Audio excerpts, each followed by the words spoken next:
Hello and welcome. तो आज हम लोग इस वीडियो में देखने वाले हैं क्लास 10th का साइंस का डेरिवेटिव ऑफ हाइड्रोकार्बन का सेकेंड वीडियो। तो जैसा कि इसका पहले वाला जो वीडियो था जिसमें मैंने आपको इंट्रोडक्शन बताया हुआ था कि हाइड्रोकार्बन क्या होता है, हाइड्रोकार्बन में फंक्शनल ग्रुप क्या होता है, ऑर्गेनिक केमिस्ट्री किसको बोलते हैं, किस तरीके से इनकी प्रॉपर्टीज अलग अलग फंक्शनल ग्रुप के जुड़ने से चेंज हो जाती है, ये सब हमने देखा था। और पिछले वीडियो में हमने कौन कौन से हमने देखा था, तो आंसर है हमने फंक्शनल ग्रुप देखा था कीटोन का, उसके बाद एल्कोहल का, कार्बोक्सिलिक एसिड का, ये सब हमने देखा था।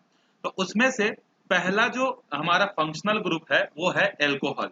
By the way, functional group क्या होता है मैंने आपको बताया था, जो हमारे पास एल्केन फैमिली होती है उसमें से एक हाइड्रोजन को रिप्लेस करके कोई दूसरी फैमिली जब उसमें जुड़ जाती है और उसकी पूरी प्रॉपर्टी को ही कंट्रोल कर लेती है तो उसको क्या कहलाता है, फंक्शनल ग्रुप जो है कहलाता है।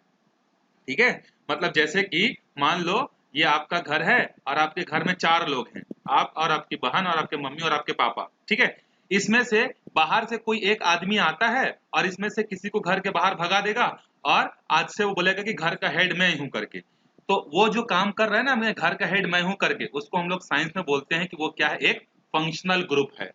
तो पहला फंक्शनल ग्रुप हमारे पास क्या मिलता है, एल्कोहल। देखो, when an alkyl group bond with OH, then the resulting component is known as alcohol or alkyl alcohol or alkanol. Alkanols are also known as the hydroxyl derivative of hydrocarbon। मतलब ये कहना क्या चाहता है, जैसे अगर आपके पास जो है पहले मीथेन है, ठीक है, मीथेन है मान लो, जिसका एक कार्बन होता है और चारों तरफ इस तरीके से हाइड्रोजन होते हैं। ठीक है, अब मान लो यहाँ पर कुछ रिएक्शन हुआ और रिएक्शन के कारण क्या हुआ, ये हाइड्रोजन हट गया और इसके साथ कौन जुड़ गया, एल्कोहल ग्रुप जुड़ गया। तो अब ये मीथेन नहीं रहेगा, अब ये कहलाएगा आपका मिथाइल एल्कोहल, या मिथाइल एल्कोहल अगर आपको नहीं बोलना है तो इसी का एक, ये तो जनरल नाम है, मिथाइल एल्कोहल जनरल नाम है। इसका एक्चुअल नाम जो इंटरनेशनल लेवल पर जो है यूज होता है वो है मिथेनॉल। ठीक है, तो समझ में आ गया। तो पहली चीज तो आपको ये पूरी फैमिली पता होनी चाहिए। तो मैं आपको एक बार रिकैप करा देता हूं एल्केन फैमिली को। देखो, एल्केन नाम के एंड में क्या आ रहा है, ए एन ई। तो एल्केन फैमिली में जितनी भी चीजें होंगी ना, सारे चीजों के नाम के एंड में ए एन ई जुड़ा रहेगा। जैसे यहाँ पर है, फर्स्ट है हमारा मेथ, इसमें ए एन ई जोड़ दोगे तो क्या बन जाएगा, मीथेन। और मीथेन का फॉर्मूला होता है CH4। उसके बाद मेथेन हो गया, फिर उसके बाद अगला आता है हमारे पास एथेन। एथेन का फॉर्मूला होता है C2H6। ठीक, फिर मेथेन, एथेन, फिर इसके बाद propane, methane, ethane, propane, butane, फिर इसके बाद 5वें नंबर पर आता है पेंटेन, फिर 6वें नंबर पर आता है हेक्सेन। मतलब 6 कार्बन होगा तो वो हेक्सेन होगा। फिर उसके बाद हेक्सेन के बाद आता है हेप्टेन। देखो, सबके नाम के एंड में ए एन ई जुड़ रहा है ना, हेप्टेन। हेप्टेन के बाद अगला आता है ऑक्टेन, फिर 9th नंबर पर आता है नोनेन, और फिर लास्ट में आता है डेकेन।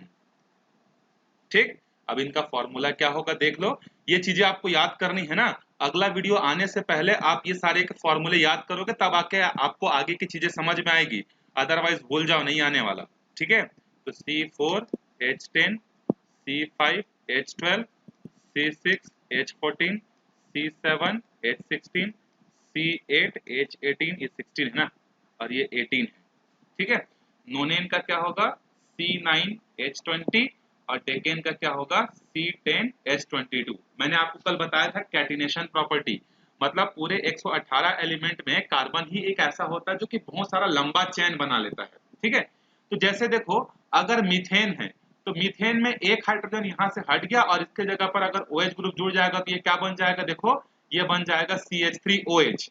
देखो, अब कंफ्यूज नहीं होना, ये CH3OH लिखूं चाहे इसको ऐसा स्ट्रक्चर के फॉर्म में लिखूं, दोनों का ही मतलब क्या होता है, सेम होता है, CH3OH। और इसको स्ट्रक्चर फॉर्म में लिखोगे तब भी ये दोनों क्या होते हैं, सेम होते हैं। ठीक है, चलो ये हो गया हमारा। अब इसका नोमेनक्लेचर कैसे होता है, देखो, नोमेनक्लेचर का मतलब होता है नामकरण। जैसे आप लोगों के भी नामकरण हुए होंगे कि नहीं, आपका नाम राहुल, सीता, गीता, जो भी नाम होगा उसका नामकरण हुआ होगा। तो उसी तरीके से साइंस में भी ये जो और कंपाउंड्स जो होते हैं ना, इनका नोमेनक्लेचर होता है। और इसका नोमेनक्लेचर, जैसे आप लोगों का नाम पंडित रखे होंगे, आपके घर वाले रखे होंगे, उसी तरीके से केमिस्ट्री में जो नाम रखने का जो काम करता है ना, वो एक इंटरनेशनल लेवल का एक इंस्टीट्यूट है जो कि नामकरण करने का काम जो है करता है, और इसका नाम क्या है? IUPAC। कई बार एग्जाम में 1 नंबर या 2 नंबर का क्वेश्चन पूछ देता है कि IUPAC का फुल फॉर्म क्या होता है, तो याद रखना IUPAC का फुल फॉर्म होता है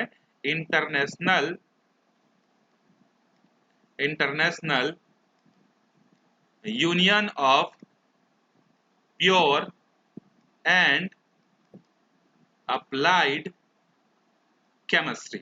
क्या होता है? International union of pure and applied chemistry. ये पूरे के पूरे फंक्शनल ग्रुप का नोमेनक्लेचर करता है। अब जैसे ये जो मैंने बोला एल्कोहल, इसको हम लोग, जैसे मीथेन है, मीथेन से अगर एक हाइड्रोजन हट गया, उसके साथ अगर OH जुड़ गया, तो उसको हम लोग सिंपल सा क्या बोल देते हैं? मिथाइल एल्कोहल करके, या सिंपल हम लोग उसको एल्कोहल के नाम से जानते हैं। जनरल लैंग्वेज में जैसे इंडिया में उसको मिथाइल एल्कोहल के नाम से जानते हैं, या बियर, जैसे इथेन है, इथेन के बारे में आप लोगों ने सुना होगा, इसके जस्ट बाद मिथेन के बाद आता है। तो इथेन जो होता है ना, इथाइल एल्कोहल, इथाइल एल्कोहल को आप लोग सुने होंगे बियर, बियर पीते हैं लोग, सुने होंगे बियर पी रहे हैं, ये देखो बियर पीता है करके आप लोग सुने होंगे, ठीक है। तो वो जो इथाइल एल्कोहल, इसको जनरल नाम क्या जाना जाता है? बियर के नाम से जाना जाता है।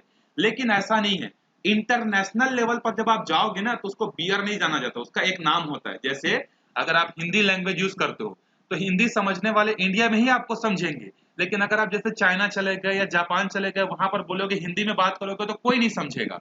तो उसी तरीके से ये जो सब्सटेंस जो होते हैं ना, उनका भी एक इंटरनेशनल लेवल पर जो है क्या होता है? नामकरण होता है, जिससे पूरी दुनिया के सारे साइंटिस्ट, पूरी दुनिया के सारे लोग उसको, जो केमिस्ट्री पढ़े होंगे, उस नाम को बोलने से समझ जाएंगे। जैसे अगर आप कहीं पर जाकर इंग्लिश में बात करते हो, तो अगर आपको इंग्लिश में बात करना आता है, मतलब आप कहीं पर भी जाके सर्वाइव जो है ऑलमोस्ट कर सकते हो, मतलब लोग कम से कम आपकी बात को समझ जाएंगे।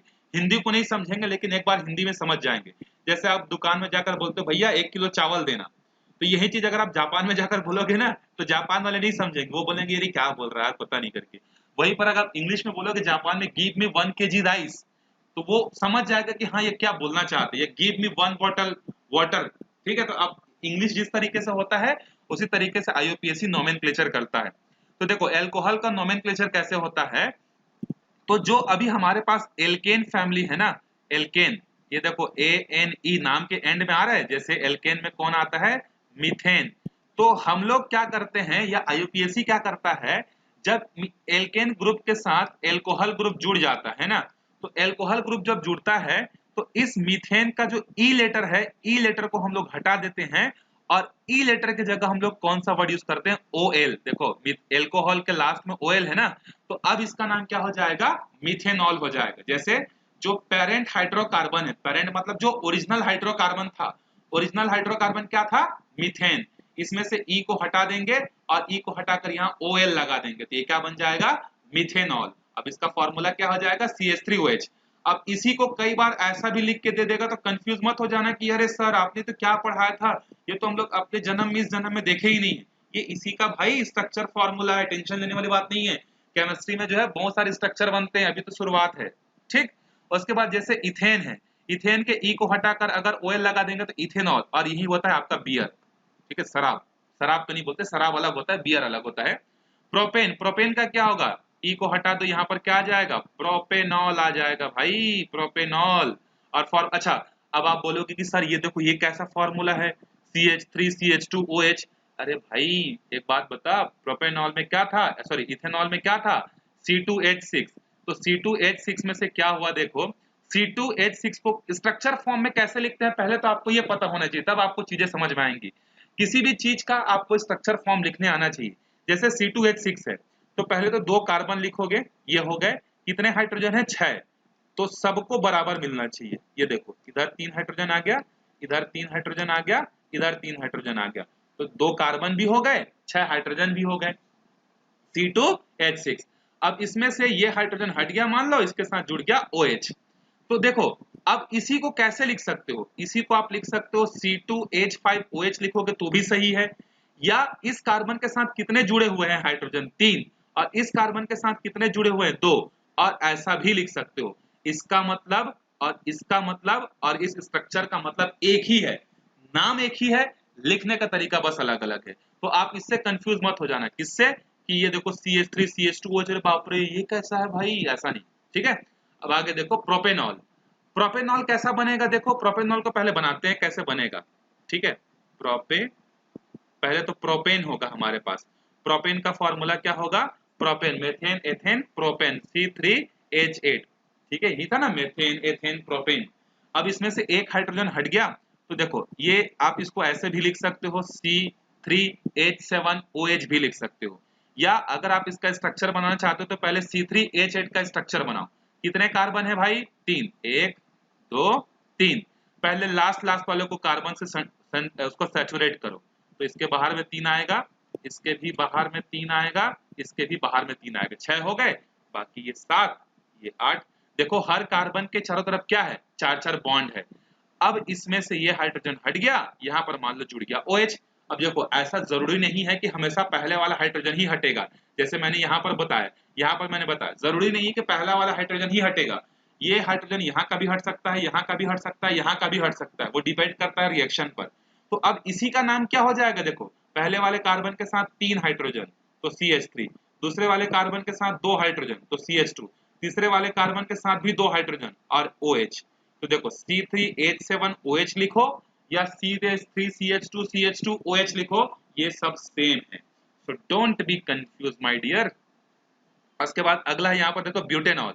ब्यूटेनॉल का क्या होगा भाई, ब्यूटेन, ब्यूटेन आएगा। अच्छा, केमिकल फॉर्मूला जो मैंने वहां पर लिखा हुआ था CH3CH2CH2OH। ब्यूटेनॉल, ब्यूटेनॉल में कितने होंगे, ब्यूटेन, ब्यूटेन का पहले फॉर्मूला लिखते हैं हम लोग। तो सबसे पहले हम लोग लिखेंगे ब्यूटेन, ब्यूटेन मतलब C4 और H10, C4H10 होगा। पहले इसका स्ट्रक्चर बना लेते हैं, तो कितने कार्बन हैं, 4, तो 1 2 3 4। पहले एंड एंड के हाइड्रोजन को एंड एंड के साथ जोड़ो, पहले हाइड्रोजन को, 6 हाइड्रोजन हो गए, 7 8 9 10। अब मान लो इस हाइड्रोजन को जुड़ के यहाँ पर कौन जुड़ गया, OH। तो इसका नाम क्या हो जाएगा, पहले वाले के साथ कितना जुड़ा हुआ है, 3, दूसरे वाले के साथ कितना जुड़ा हुआ है, 2, तीसरे वाले कार्बन के साथ भी 2, और तीसरे वाले कार्बन के साथ भी 2, और लास्ट में OH। तो यहाँ पर क्या हो जाएगा, CH3 CH2 CH2 CH2 OH हो जाएगा। तो आप इस बॉक्स को इस तरीके से फिल कर सकते हो, CH3 CH2 CH2 CH2 OH करके। ठीक है, चलो यहाँ तक हो गया। अब देखो ये स्ट्रक्चर फॉर्म में दे दिया।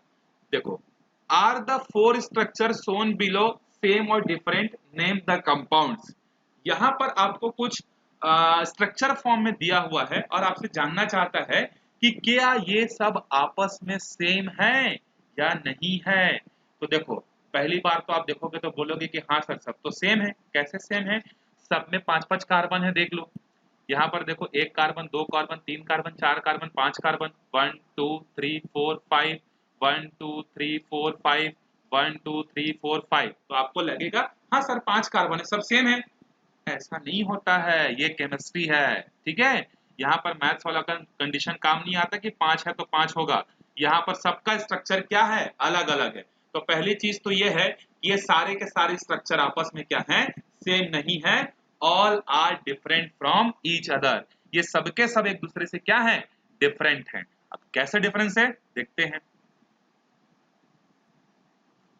We find all the 4 compounds have the same molecular formula। अब सबका केमिकल फॉर्मूला देखो, आपको 5 कार्बन मिलेगा, उसके बाद 12 हाइड्रोजन मिलेगा और 1 ऑक्सीजन मिलेगा, but their structure formula are different.